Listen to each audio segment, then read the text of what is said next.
So hey guys, welcome to Bright Med को। हम start करने वाले हैं लेक्चर 2 फिजिकल फार्मास्यूटिक्स सेकंड का और सेमेस्टर 4 का ये पार्ट है। आज हम पढ़ने वाले हैं physico chemical property of drug in relation to biological action. Means हम जो ड्रग है, हमारा जो ड्रग है उसका फिजिको केमिकल प्रॉपर्टी क्या है और उस फिजिको केमिकल प्रॉपर्टी का यूज हम बायोलॉजिकल एक्शन पे कैसे करते हैं। मींस अपने ह्यूमन बॉडी पे हम किस तरह से उसका जो है एप्लीकेशन को अप्लाई कर सकते हैं, इसके बारे में हम लोग पढ़ने वाले हैं। ठीक है, तो पहले जानते हैं कि आखिर फिजिको केमिकल होता क्या है। फिजिको केमिकल कहीं ना कहीं किससे मिलकर बना है? फिजिक्स और केमिस्ट्री से मिलकर बना है। मींस फिजिकल प्रॉपर्टी और केमिकल प्रॉपर्टी दोनों होंगे उसमें, और दोनों को कंबाइन करके जो एक प्रॉपर्टी मिलेगा ना, उसको फिजिको केमिकल प्रॉपर्टी कहते हैं। ठीक है, फिजिको केमिकल प्रॉपर्टी डिटरमाइन करना इसलिए जरूरत होता है क्योंकि आप जो ड्रग ले रहे हो ये आपके सिस्टेमिक सर्कुलेशन में किस तरह से जा रहा है, ठीक, उसका बायो अवेलेबिलिटी कितनी है, उसका जो है मोड ऑफ एक्शन कैसा है, प्रोटीन से बाइंड करने का उसकी क्षमता किससे है, ये सब के बारे में हम लोग को आसानी से पता चल जाता है। तो आइए जानते हैं हमारा फिजिको केमिकल प्रॉपर्टी। और पहला है जो हमारा वो है आयोनाइजेशन। आयोनाइजेशन आप नाम से पता कर सकते हो। आयोनाइजेशन क्या हो सकता है, जैसे बात करें तो अगर आयोनाइजेशन की हम बात करते हैं तो आयोनाइजेशन से सभी जानते हैं कि कोई भी जो सॉल्ट है उसको अगर हम सपोज NaCl है, NaCl को क्या करेंगे, हम वाटर में डिजोल्व करेंगे। वाटर में हम क्या डिजोल्व किए तो क्या किसमें कन्वर्ट हो गया, Na+ में और Cl- में। ठीक है, Na+ और Cl-, ये आयोनाइज हुआ कि नहीं हुआ? तो आयोनाइजेशन कहने का मतलब है कि ये जो है आयंस में क्या होंगे ना, डिसोसिएट हो जाएंगे। आयन में क्या हो जाएंगे, डिसोसिएट हो जाएंगे। डिसोसिएट होना मतलब टूट जाना। Na और Cl जो है आपस में, सपोज दैट Na और Cl के बीच में ऐसा बॉन्ड था, तो पॉजिटिव चार्ज ही क्यों आया नाइट्रोजन पे? क्योंकि देखिए क्लोरीन जो है ना ये ज्यादा इलेक्ट्रोनेगेटिव है। इलेक्ट्रोनेगेटिव होने के कारण जब ये बॉन्ड टूटता है तो ये दोनों जो इलेक्ट्रॉन है अपने पास ले लेता है, तो इसके पास कैसा चार्ज आएगा, ले लिया तो निगेटिव आएगा, और इसका जो भी चला गया तो इस पे पॉजिटिव आया कि नहीं? तो ऐसे ही Na+ और Cl- का क्या होता है, गठन होता है। तो आयोनाइजेशन कहने का मतलब होता है कि आयोनाइज हो रहा है। ठीक है, अब आयोनाइजेशन का क्या रोल है? ठीक है, आयोनाइज तो हो रहा है, हम सभी जानते हैं। अब देखिए आयोनाइजेशन जितना ज्यादा होगा, अगर आयोनाइजेशन, अगर हम कोई ड्रग लिए, सपोज दैट कोई भी ड्रग लिए, और क्या होगा उसका जो है स्टोमक में जाएगा तो क्या होगा, डिजोल्व करेगा, आयनिक फॉर्म में टूटेगा। तो आयंस का पार्ट, आयन जितना ज्यादा होगा उतना क्या होगा, उतना जो है हमारे रिसेप्टर से बाइंड करेगा, है ना। रिसेप्टर से क्या करेगा, बाइंड करेगा। रिसेप्टर्स क्या होते हैं, रिसेप्टर जो है हमारे अगर सेल है तो सेल पे क्या रहता है, एक रिसेप्टर रहता है। इस तरह से जो रिसीव करता है सिग्नल को, और उस सिग्नल को क्या करता है वो, जैसे इसको बोलेगा कि हाँ तुम जो है क्लोराइड चैनल को ओपन कर दो। अगर एक कोई आयन आया, इस पे अटैच हुआ, क्या बोलेगा, क्लोराइड चैनल को ओपन कर दो, तो यहाँ क्या होगा, क्लोराइड चैनल ओपन होगा। तो इसी का काम रहता है, जो रिसेप्टर से बाइंड करता है और सेल को काम करवाता है। ठीक है, तो अब इसमें हम पढ़ना क्या चाह रहे हैं कि रिसेप्टर जो बाइंड करेगा, जितना ज्यादा आयोनाइजेशन होगा उतना ज्यादा क्या होगा, रिसेप्टर से बाइंड करने का प्रॉपर्टी होगा, है ना। जैसे कि हम जानते हैं कि जो है ड्रग जो क्या होता है, या तो वीक एसिड, या तो वीकली एसिड ड्रग होंगे हमारे, और वीकली बेस्ड ड्रग होंगे, है। वीकली एसिड और वीकली बेस्ड ड्रग होंगे। ठीक है, तो अगर वीकली एसिडिक और वीकली बेस्ड ड्रग हैं तो ये कहाँ से इसका एब्जॉर्प्शन होगा? तो पहला तो है कि अगर जो लाइक डिजोल्व लाइक का प्रॉपर्टी आपने पढ़ा होगा, लाइक डिजोल्व लाइक, तो आप सभी जानते हैं कि हमारा जो स्टोमक है, स्टोमक में मीडियम जो होता है कैसा होता है, HCl होता है। ये तो सभी जानते हैं HCl होता है हमारे स्टोमक में। तो इसका मीडियम, जिसके कारण एसिडिक मीडियम हो जाता है।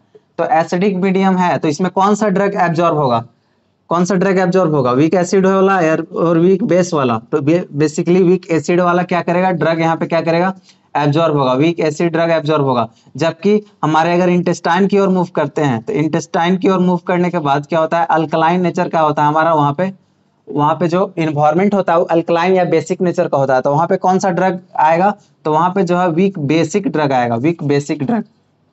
क्यों आया weak basic drug, weak acidic drug? क्योंकि हम किसका बात कर रहे हैं, एब्जॉर्प्शन की बात कर रहे हैं। तो हमारा अगर सपोज दैट मेम्ब्रेन में क्या हो रहा है, सेल में एब्जॉर्ब होने के लिए इसको कैसा होना पड़ेगा, नन आयनिक होना पड़ेगा, है ना, नन आयनिक होना पड़ेगा। अगर आयनाइज रहेगा तो एब्जॉर्ब नहीं होगा। नन आयनिक होने का, नन आयनिक कहने का मतलब नन पोलर। ठीक है, नन आयनिक कहने का मतलब नन पोलर, जैसे कि C6H6 उस पर कोई चार्ज ना हो, ऐसा हमको बनाना पड़ेगा ताकि आसानी से एब्जॉर्ब हो जाए। क्यों? क्योंकि नन पोलर आप सभी जानते हैं आयनिक नहीं है, नन आयनिक है। तो नन आयनिक है मतलब लिपिड में, हमारा सेल मेम्ब्रेन में किससे बने हैं, लिपिड से मिलकर बने हैं कि नहीं, फॉस्फोलिपिड का बाइलेयर से मिलकर बना हमारा सेल मेम्ब्रेन। तो उससे क्या होगा, हमारा जो ये है नॉन पोलर ग्रुप है, क्या करेगा, आसानी से एब्जॉर्ब हो जाएगा, हमारा मेम्ब्रेन के अंदर आसानी से चला जाएगा। लेकिन आयनिक रहेगा तो हमारे सेल के अंदर नहीं जा पाएगा। ठीक है, तो ये है आयोनाइजेशन का फायदा। अगर डिग्री ऑफ, जितना ज्यादा आयोनाइजेशन होगा, ध्यान देना है, जितना ज्यादा आयोनाइजेशन जितना ज्यादा होगा, उतना ज्यादा क्या होगा, उतना ज्यादा हमारा रिसेप्टर से बाइंड करेगा, है ना, उतना ज्यादा रिसेप्टर से बाइंड करेगा।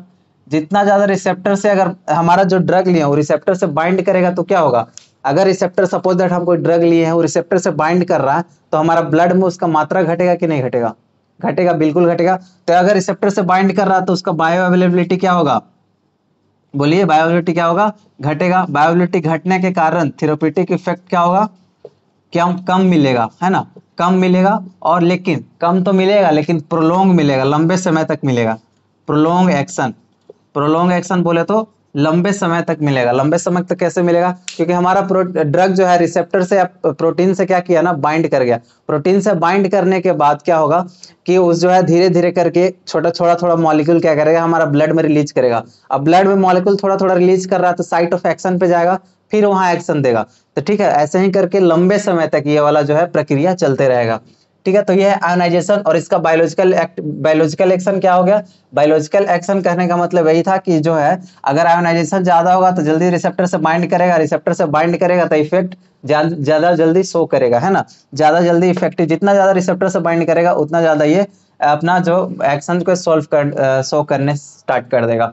देखिए, अब क्या होता है ना, ड्रग जो है, अब हमको आयोनाइजेशन क्यों जरूरी है, आयोनाइजेशन मतलब अब इसके बाद हम लोग आगे पढ़ने वाले हैं क्या, आयोनाइजेशन क्यों जरूरी है। क्योंकि अगर आयोनाइजेशन टूटेगा ना, आयोनाइज जब तक हमारा ड्रग होगा नहीं, तब तक हमारे बॉडी में आयंस के फॉर्म में मूवमेंट नहीं होगा। अगर, क्योंकि हम सभी जानते हैं हमारे बॉडी में क्या होता है, पूरा इलेक्ट्रोलाइट्स भरा होता है। इलेक्ट्रोलाइट्स जनरली आयंस के ही होते हैं ना, आयंस के ही होते हैं। इलेक्ट्रोलाइट्स क्या करेंगे, रिसेप्टर से बाइंड करेंगे, रिसेप्टर से बाइंड करने के बाद उनका एक्शन शो किया करा जाता है। जैसे कोई कैल्शियम आया तो क्या होगा, सोडियम पोटेशियम चैनल ओपन हो जाएगा, इस तरह से क्या करता है, ऐसे काम करता है। ठीक है, तो अब हम लोग क्या बात करते हैं, सॉल्युबिलिटी की बात करते हैं।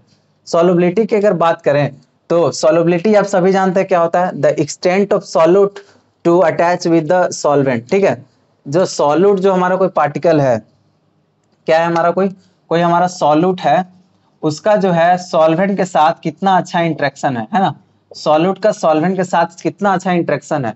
ये सपोज दैट मैंने कोई लिया, सॉल्वेंट लिया, ठीक है, इसमें क्या डाल रहे हैं हम, चीनी डाल रहे हैं ना, चीनी डाले तो क्या हुआ, इसमें बहुत अच्छे से क्या कर दिया, डिजोल्व कर गया, बहुत अच्छे से डिजोल्व कर लिया। मतलब इसका क्या है, इसका जो इसका एक्सटेंट बहुत मस्त है, इसका एफिनिटी क्या है, बहुत अच्छा है, बहुत तगड़ा है।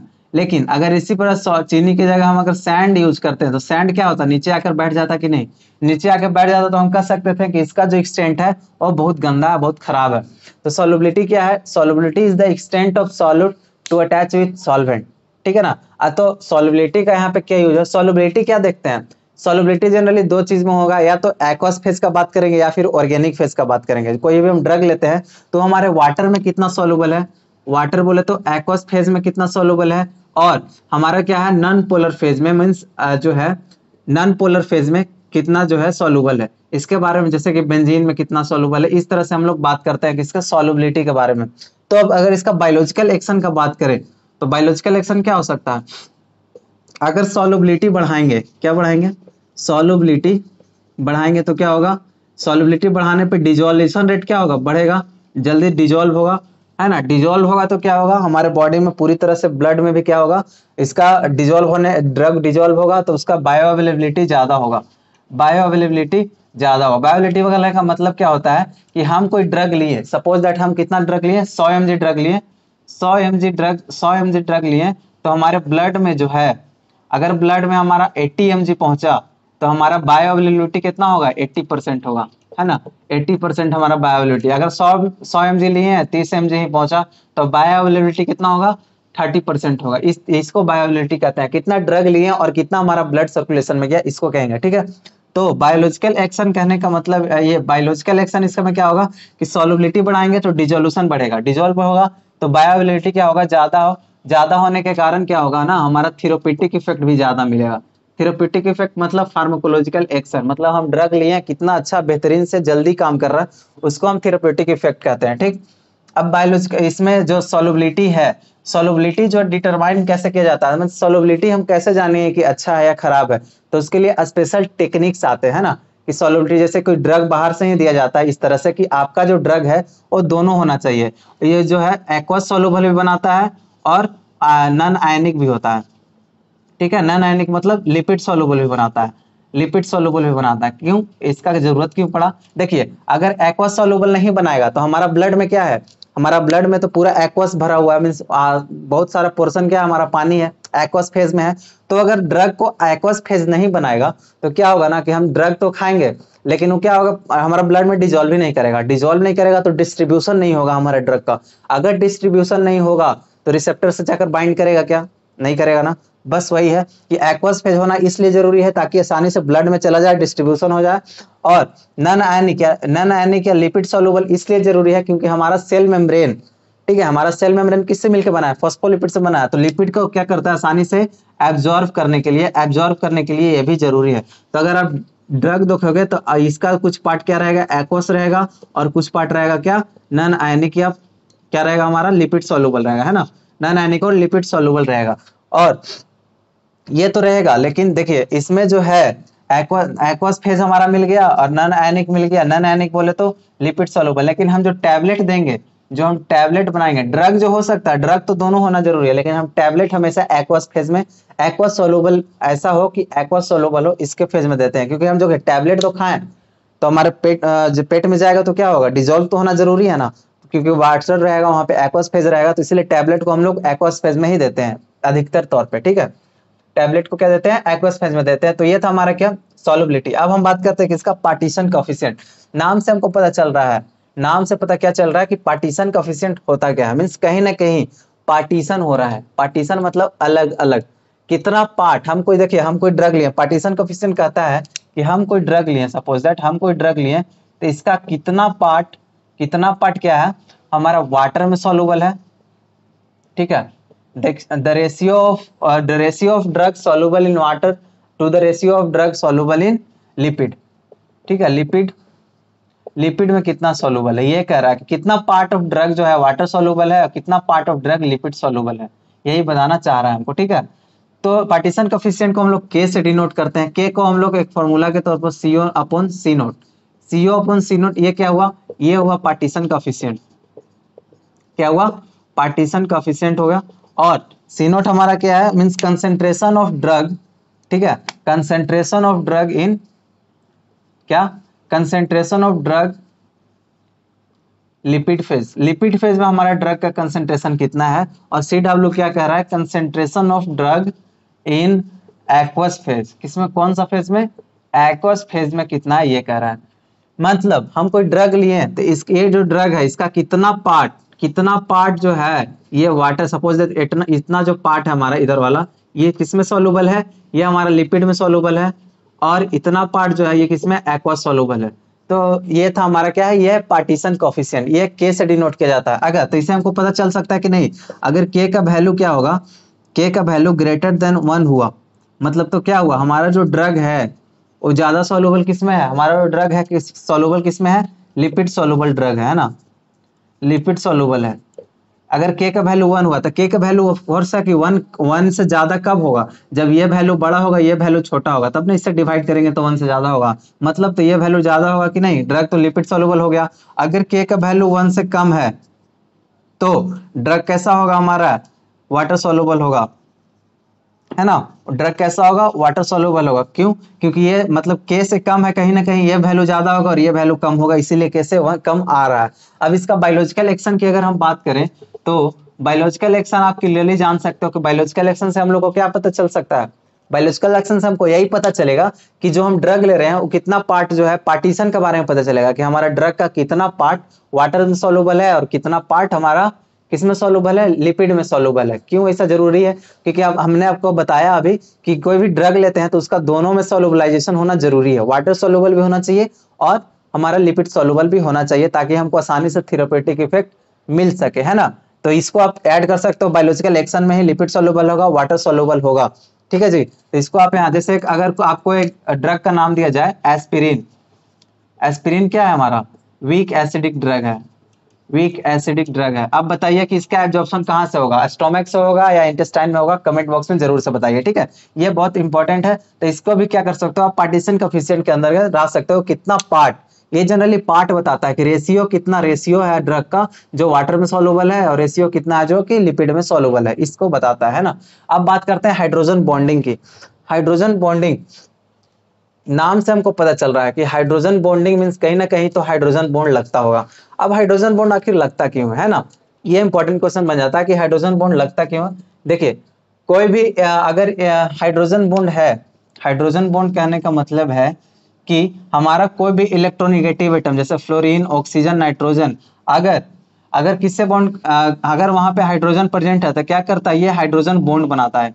इससे हाइड्रोजन बॉन्ड कब बनाएगा, जबकि इससे ज्यादा इलेक्ट्रोनेगेटिव एटम अटैच हो। अगर सपोज NHF हो गया तो इसमें क्या बनेगा, हाइड्रोजन बॉन्ड लगना कंफर्म है, ठीक है। तो इसी को हाइड्रोजन बॉन्डिंग किया जाता है। कि हाइड्रोजन बॉन्डिंग जरूरी क्यों होता है, क्योंकि जो हमारे रिसेप्टर्स है ना, रिसेप्टर से बाइंड करने के लिए, रिसेप्टर से जो बाइंड होते हैं ना, उनमें हाइड्रोजन बॉन्डिंग बहुत मेजर रोल क्या करता है, प्ले करता है, ठीक। तो हाइड्रोजन बॉन्डिंग आएगा तो आप कैसे लिखोगे कि पहले जो है when electronegative atom like fluorine, oxygen and nitrogen is present with hydrogen then it forms the hydrogen bond, बस इतना लिखना है आपको। और हाइड्रोजन बॉन्ड जो है दो टाइप का होता है, इंटरमॉलिक्यूलर हाइड्रोजन बॉन्ड और intramolecular hydrogen bond. Intermolecular hydrogen bond में कहने का मतलब है कि आप जो हाइड्रोजन बॉन्ड बना रहे हो किसी दो मॉलिक्यूल्स के बीच में बना रहे हो ना, दो डिफरेंट मॉलिक्यूल्स हैं उनके बीच में अगर हाइड्रोजन बॉन्ड हो रहा है तो उसको हम इंटरमॉलिक्यूलर कह रहे हैं। देखिए एक ये मॉलिक्यूल ये एक मॉलिक्यूल, अगर ये दोनों के बीच में हाइड्रोजन बॉन्ड बन रहा है तो इसको हम लोग क्या कहेंगे, इंटरमॉलिक्यूलर हाइड्रोजन बॉन्डिंग कहेंगे। जबकि इंट्रामॉलिक्यूलर हाइड्रोजन बॉन्डिंग किसको कहेंगे, अगर एक ही मॉलिक्यूल के बीच में, जैसे एग्जांपल की अगर हम बात करते हैं तो ये जो है हमारा एग्जांपल है किसका, एस्पिरिन का मैं जनरली एग्जांपल ले लो आप। ये देखिए इस तरह से क्या है, ये OH है, ठीक है, ऐसा होता है। देखिए तो ये जो है एक मॉलिक्यूल है कि नहीं, मॉलिक्यूल सिंगल है। अगर सिंगल मॉलिक्यूल में हाइड्रोजन बॉन्डिंग, यहाँ हाइड्रोजन है यहाँ ऑक्सीजन है, मैंने बताया था कि ऑक्सीजन रहेगा और हाइड्रोजन रहेगा तो हाइड्रोजन बॉन्डिंग होगा, तो कहीं ना कहीं ये क्या कर रहा है, हाइड्रोजन बॉन्डिंग बना रहा है। क्या बना रहा है, हाइड्रोजन बॉन्ड बना रहा है कि नहीं। तब हाइड्रोजन बॉन्ड अगर बना रहा है तो इसी को हम इंट्रामॉलिक्यूलर हाइड्रोजन बॉन्डिंग कहेंगे। अब ध्यान देने वाली बात यह है कि जो इंट्रामॉलिक्यूलर हाइड्रोजन बॉन्डिंग है ना, वो मेल्टिंग पॉइंट को क्या करता है, घटा देता है। मेल्टिंग पॉइंट को घटा देगा, बॉइलिंग पॉइंट को क्या करेगा, घटा देगा, सॉल्युबिलिटी को भी घटा देता है। सॉल्युबिलिटी को भी क्या करता है, घटा देता है। क्यों घटा देता है, देखिए एक ही मॉलिक्यूल में अगर हाइड्रोजन बॉन्डिंग है तो क्या होगा, ये बॉन्डिंग हाइड्रोजन बॉन्ड कैसा होता है, वीक बॉन्ड होता है, तो क्या होगा ना, आसानी से टूट जाएगा। आसानी से टूट जाएगा तो इसका मेल्टिंग पॉइंट घटेगा कि नहीं, घट जाएगा। मतलब घटने का मतलब है कि एक जगह मेल्टिंग पॉइंट ये इसका जो था और सपोज 35 डिग्री पे था, अब जो है इसका मेल्टिंग पॉइंट हाइड्रोजन बॉन्ड बन जाने के कारण ये कितना हो गया, 20 डिग्री पे हो गया। तो ये मेल्टिंग पॉइंट क्या हुआ, घट गया, मेल्टिंग पॉइंट घटा। बॉइलिंग पॉइंट भी एक 100 डिग्री पे बॉइल करता था, अब 70 डिग्री पे ही बॉइल कर गया, तो बॉइलिंग पॉइंट घटा, मतलब ये कहीं ना कहीं थोड़ा वीक पड़ गया है ना। सॉल्युबिलिटी इसका क्या करेगा, सॉल्युबिलिटी भी घट जाता है, सॉल्युबिलिटी क्या होगा इसका, आसानी से घट जाता है, ठीक है। तो ये हमारा इंटरमॉलिक्यूलर इंट्रामॉलिक्यूलर का था। अब इंटरमॉलिक्यूलर हाइड्रोजन बॉन्डिंग क्या करता है, इंटरमॉलिक्यूलर हाइड्रोजन बॉन्डिंग ठीक इसका उल्टा काम करेगा, मेल्टिंग पॉइंट को बढ़ा देगा, बॉइलिंग पॉइंट को, हम किसका बात कर रहे हैं, इंटरमॉलिक्यूलर हाइड्रोजन बॉन्डिंग को बात कर रहे हैं, बॉइलिंग पॉइंट बढ़ा देगा और क्या बढ़ाएगा, सॉल्युबिलिटी को भी बढ़ा देगा, सॉल्युबिलिटी को भी क्या करेगा ना, बढ़ा देगा, ठीक है। इंटरमॉलिक्यूलर हाइड्रोजन बॉन्डिंग क्या करेगा, इस सब कुछ चीजों को क्या करेगा, बढ़ा देगा। हाइड्रोजन बॉन्डिंग क्यों जरूरी है, क्योंकि इसका बायोलॉजिकल एक्शन की अगर हम बात करें तो बायोलॉजिकल एक्शन की बात करने का मतलब है कि जो हाइड्रोजन बॉन्डिंग है वो क्या करेगा ना, वो रिसेप्टर से बाइंड करता है, रिसेप्टर से बाइंड करने में हेल्प करता है हाइड्रोजन बॉन्डिंग, ताकि जो ड्रग गया, सपोज दैट ये देखिए ड्रग यहाँ से क्या किया, ये रिसेप्टर से बाइंड कर गया, अब यहाँ गया और रिसेप्टर अलग हो गया हमारा, ये ड्रग अलग हो गया, रिसेप्टर अलग हो गया। क्यों अलग हुआ, क्योंकि यहाँ हाइड्रोजन बॉन्ड था, हाइड्रोजन बॉन्ड वीक बॉन्ड रहता है तो आसानी से टूट सकता है, इसीलिए अलग हो गया। तो रिसेप्टर से बाइंड किया पहला। दूसरा आ जाएगा कि जो हमारा डीएनए है या आरएनए है ना, आप डीएनए का स्ट्रक्चर देखते होगे ना, इस तरह से रहता है। डीएनए का स्ट्रक्चर कैसा रहता है, एडेनिन, ठीक है, सपोज दैट यहाँ thymine, guanine, cytosine, adenine, thymine, double bond, triple bond, ठीक है। इस तरह से जो अटैच रहेगा ना, इसमें क्या रहता है, इसमें भी हाइड्रोजन बॉन्ड रहता है। तो डीएनए में और आरएनए में, आरएनए के फ्रैगमेंट्स में जो ये बेस पेयर अटैच रहते हैं, जो बेस पेयर अटैच रहते हैं वो किससे बने रहते हैं, हाइड्रोजन बॉन्ड से अटैच होते हैं। किससे अटैच होते हैं, हाइड्रोजन बॉन्ड से अटैच होते हैं। क्लियर है यहाँ तक, बिल्कुल क्लियर होना चाहिए। तो ये था हमारा हाइड्रोजन बॉन्ड और उसका सिग्निफिकेंस। अब हम बात करते हैं किसका, प्रोटीन बाइंडिंग का। प्रोटीन बाइंडिंग मतलब कहने का मतलब है कि हम जो ड्रग लिए वो प्रोटीन से बाइंड कर रहा है कि नहीं। बाइंड करने का मतलब है कि जो देखिए ध्यान से समझना इसको, यहाँ पे देखिए हम ड्रग लिए तो हम जानते हैं कि हम अगर हमारे ब्लड में कौन कौन से प्रोटीन होते हैं। पहला तो अल्बुमिन, ठीक है, अल्बुमिन होता है। फिर alpha acid glycoprotein, alpha acid glycoprotein. और क्या होता है हमारा, मेनली तो यही दोनों होता है, अल्बुमिन और अल्फा एसिड ग्लाइकोप्रोटीन। मेनली ये होता है, और एक लिपोप्रोटीन, मतलब टोटल 4 होता है, लेकिन मेनली कौन होता है हमारा, ये 2 होता है ना, लिपोप्रोटीन होता है। देखिए इतना सारा क्या है हमारा, प्रोटीन है। लेकिन तो हम जो अगर ड्रग लिए, हम जो ड्रग लिए तो क्या हुआ, ड्रग गया हमारे बॉडी में, ड्रग गया, ड्रग लेने के बाद हमारे ब्लड में गया, तो ब्लड में क्या करेगा, अल्बुमिन, अल्फा एसिड ग्लाइकोप्रोटीन और लिपोप्रोटीन, ये जो हमारे प्रोटीन है इससे क्या करेगा, बाइंड करेगा। ये जो ड्रग है ये प्रोटीन से क्या करेगा, प्रोटीन से बाइंड करेगा, है ना। प्रोटीन से क्या करेगा, बाइंड करके क्या बनाएगा, ड्रग प्रोटीन कॉम्प्लेक्स। क्या बना दिया, ड्रग प्रोटीन कॉम्प्लेक्स बना दिया। ड्रग प्रोटीन कॉम्प्लेक्स बना दिया, आसानी से बना दिया। अब प्रोटीन बाइंडिंग में हम जानते हैं कि 2 तरह के होते हैं। एक होते हैं हमारा क्या, रिवर्सिबल, एक रिवर्सिबल, और एक होता है हमारा इरिवर्सिबल। इरिवर्सिबल, रिवर्सिबल कहने का मतलब है कि एक प्रोटीन बाइंडिंग है, ठीक है, प्रोटीन से हमारा ब्लड में बाइंड करते करते गया और ड्रग एक जगह ऐसा आएगा कि ब्लड, ये ड्रग अलग होगा और प्रोटीन हमारा क्या होगा, प्रोटीन अलग हो जाएगा, इस तरह से होगा, ठीक है। लेकिन रिवर्सिबल हुआ, इसको हम लोग क्या करेंगे, रिवर्सिबल हुआ मतलब एक जगह ड्रग प्रोटीन से बाइंड कर रहा था, फिर यहाँ जाके क्या हुआ, दोनों अलग हो गया, फिर यहाँ बाइंड किया, फिर यहाँ के अलग हो गया, तो इसको रिवर्सिबल कहेंगे। मतलब एक फॉर्म अपना चेंज वापस ओरिजिनल वाले फॉर्म में ये आ सकता है। तो रिवर्सिबल है मतलब कहीं ना कहीं इसमें क्या है, वीक फोर्स ऑफ अट्रैक्शन या वीक बॉन्डिंग होगा, है ना। तो इसमें क्या होता है, हाइड्रोजन बॉन्ड यहीं पे काम आता है। इसमें वंडरवाल फोर्स ऑफ अट्रैक्शन होगा, वंडर, ठीक है, वंडरवाल फोर्स ऑफ अट्रैक्शन होगा, ठीक है। ये सब जो हमारा इसमें वीकली बॉन्ड होने के कारण, बहुत वीक बॉन्ड होने के कारण क्या होता है, आसानी से टूट जाता है। अब एक बात बताइए, अगर हमारा प्रोटीन ड्रग है और दोनों रिवर्सिबल है, तो जब तक ड्रग निकलेगा नहीं तब तक क्या होगा, हमारा बॉडी में एक्शन देगा क्या, नहीं देगा ना। तो इसीलिए ड्रग का निकलना बहुत जरूरी है, फार्माकोलॉजिकल एक्शन। तो हम कह सकते हैं कि रिवर्सिबल जो है वो हमको फार्माकोलॉजिकल एक्शन भी देता है।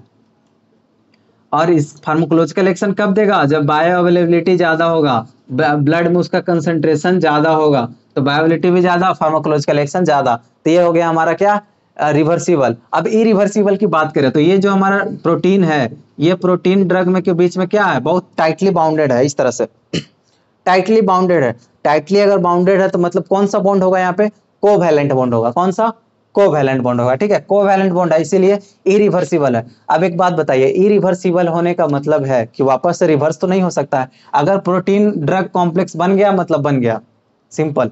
तो अगर बनेगा तो क्या ड्रग निकलेगा, क्या ड्रग नहीं निकलेगा तो हमको फार्माकोलॉजिकल एक्शन मिलेगा, नहीं मिलेगा, बिल्कुल नहीं मिलेगा।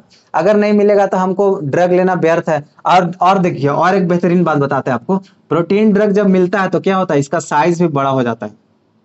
अगर साइज बड़ा हो जाएगा तो हमारा जो है मेम्ब्रेन में डिफ्यूज करेगा, नहीं ना करेगा, बिल्कुल भी मेम्ब्रेन में डिफ्यूज नहीं करेगा, या फिर उसका जो प्रोटीन, ये जो चैनल्स होते हैं उसके थ्रू भी जो है नहीं जा पाएगा आसानी से। तो इसके कारण भी क्या होगा, इसका बायो अवेलेबिलिटी घट जाएगा और फार्माकोलॉजिकल एक्शन घट जाएगा है ना। तब अब हम बात करते हैं किसका, बायोलॉजिकल एक्शन का। प्रोटीन बाइंडिंग का क्या, बायोलॉजिकल एक्शन। आपको क्लियर भी हो गया कि बायोलॉजिकल एक्शन तो आप खुद से लिख सकते हो। बायोलॉजिकल एक्शन, प्रोटीन बाइंडिंग ज्यादा, तो प्रोटीन अगर ज्यादा बाइंड करेगा तो क्या होगा, ब्लड में उसका कंसेंट्रेशन घटेगा कि नहीं, ड्रग का घटेगा, तो बायो अवेलेबिलिटी कम, बायो अवेलेबिलिटी कितना कम होगा, बायो अवेलेबिलिटी कम होगा। बायो अवेलेबिलिटी कम होने के कारण क्या होगा, फार्माकोलॉजिकल एक्शन भी घट जाएगा। तो ठीक उसका उल्टा भी आप लोग कर दो, अगर प्रोटीन बाइंडिंग कम तो बायोअवेलेबिलिटी क्या होगा, प्रोटीन बाइंडिंग कम होगा मतलब ड्रग फ्री फॉर्म में होगा। फ्री फॉर्म में होगा मतलब ब्लड में उसका मॉलिक्यूल्स का संख्या ज्यादा होने के कारण उसका बायोअवेलेबिलिटी घट जाएगा और फार्माकोलॉजिकल एक्शन भी हमको आसानी से दे पाएगा, है ना। तो इसीलिए प्रोटीन बाइंडिंग क्या होता है, जरूरी होता है, और इसका बायोलॉजिकल एक्शन यही है जनरली प्रोटीन बाइंडिंग का। ठीक है, तो ये था हमारा कुछ फिजिकल केमिकल प्रॉपर्टी। आने वाले लेक्चर में हम और भी देखेंगे, जैसे चिलेशन हो गया, बायो आइसोस्टेरिज्म हो गया। ठीक है, तो वो सब बहुत ज्यादा आते हैं, डिटेल में आते हैं, ये सब जो है उतना आप पूछे नहीं जाते हैं आपके एग्जाम में, लेकिन इंपॉर्टेंट है। ठीक है, तो ये था हमारा लेक्चर। होप सो आपको ये लेक्चर समझ में आएगा। अगर आप चैनल पे नए हैं तो जरूर से सब्सक्राइब कर ले, क्योंकि हर एक अपडेट आपको सबसे पहले मिले। ठीक है, अगर आपको नोट्स चाहिए तो आप टेंशन लेने की बात नहीं है, आपको समझना बहुत जरूरी है। अगर नोट्स चाहिए तो हमारे वेबसाइट पे विजिट कर सकते हैं www.brightmedico.com। वहां से आपको इजिली नोट्स प्रोवाइड कर दिए जाएंगे, और हमारे व्हाट्सएप लिंक और टेलीग्राम लिंक डिस्क्रिप्शन बॉक्स में डाले हुए हैं, आप जरूर से ज्वाइन कर ले, वहां हर एक अपडेट्स आपको प्रोवाइड किया जाता है। तब तक बढ़ते रहे, all the very best, thank you.